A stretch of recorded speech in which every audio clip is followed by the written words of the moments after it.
রান্নাঘরে নারীরা তার কাজের সুবিধা খুঁজে নেবেন, এটাই স্বাভাবিক। আসসালামু আলাইকুম, তনিমা তনুজ ব্লগে আজকে আমি একটি ভিন্ন রকমের ব্লগ নিয়ে হাজির হয়েছি। রান্নাঘরে আমরা রান্না করতে গেলে তেলের প্রয়োজন হয়ই, আর এই তেল রাখতে গিয়ে আমি বিভিন্ন বিড়ম্বনার সম্মুখীন হয়েছি। তো এর জন্য আমি সমাধানও খুঁজে বের করেছি, আর সেটাই আপনাদের সাথে শেয়ার করব। আশা করছি সাথে থাকবেন আর পুরো ভিডিওটা দেখবেন। অনেক শখ করে একটা কাচের বোতল কিনেছিলাম তেল রাখার জন্য, তেলও রেখেছি, কিন্তু তেল ভর্তি কাচের বোতল হাত থেকে পড়ে ভেঙে যায়, আর সেই ভাঙা কাচের টুকরার তেল পরিষ্কার করতে গিয়ে আমার হাতও কেটে যায়। তখন আমার খুব বাজে অভিজ্ঞতা হয়। এরপর থেকে আমি আর কখনো কাচের বোতল ব্যবহার করিনি। আমি তেলের জন্য এই জারটাও নিয়েছিলাম। তো এই জারে আসলে তেমন কোনো সুবিধা নেই তেল রাখার।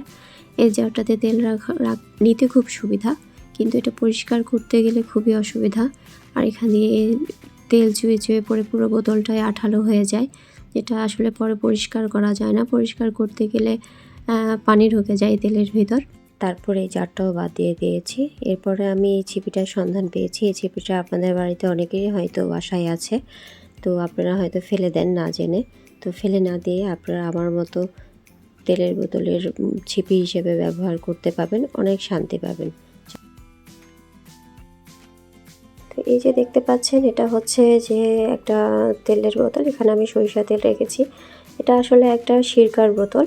তো একটা ছোট বোতল আর একটা বড় বোতল। আর এই সিরকার বোতলের উপরে যেই ছিপিটা, সেটা আসলে আমি নিয়েছি আমরা থালা বাসন ধোয়ার জন্য যে ডিশ ওয়াশার লিকুইডটা কিনি, সেই লিকুইডের উপরে গ্লিটারের যে লিকুইডটা, ডিশ মানে ওয়াশার লিকুইড, সেই লিকুইডের উপরে যে ছিপিটা আছে আমি সেখান থেকে নিয়েছি।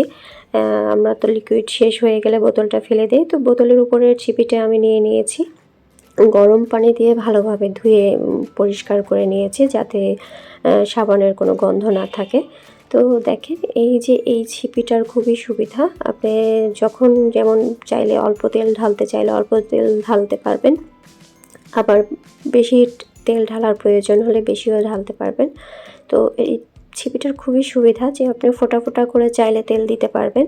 যখন আমরা খুব অল্প তেলে রান্না করি, তখন আমাদের তেল ঢালতে গিয়ে বেশি তেল পড়ে যায় অনেক সময়, কিন্তু এই ছিপিটাতে সেটা হবে না। আপনি অল্প অল্প তেল, ছিপিটা যদি হালকা খোলেন তাহলে অল্প অল্প করেই তেল পড়বে, আর যদি ছিপিটা বেশি খোলেন তাহলে বেশি তেল পড়বে। তো দেখেন, আমি প্যানে তেল ঢেলে দেখাচ্ছি। তো এখন আমি একটু বেশি তেলই ঢেলেছি। আর এই তেলের বোতলটা পরিষ্কার করতেও খুব সুবিধা। তো আপনারা চাইলে আমার মতো গ্লিটারের যে বোতলের উপরে ছিপি, সেটা ধুয়ে নিয়ে আপনাদের তেলের বোতলও ইউজ করতে পারেন। আমার আইডিয়াটা ভালো লাগলে আপনার ভিডিওটা শেয়ার দিতে পারেন, আর ফলো দিতে পারেন আমার পেজে। আর এরকম আইডিয়া পেতে আমার ইউটিউব চ্যানেলটা সাবস্ক্রাইব করে নেবেন।